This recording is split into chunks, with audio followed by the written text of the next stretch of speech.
Hey everyone, welcome back to the video.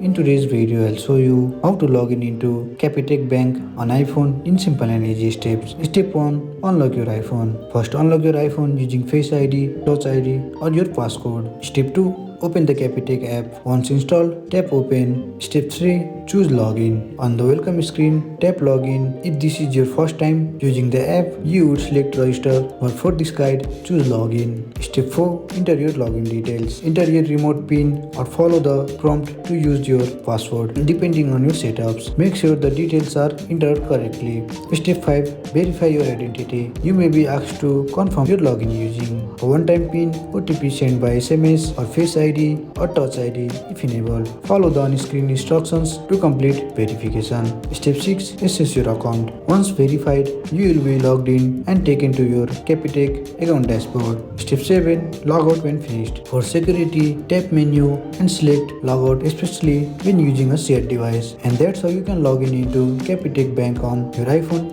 And that's it. I hope you like this video. If you find this video helpful, drop a like, subscribe to our channel. See you in the next video.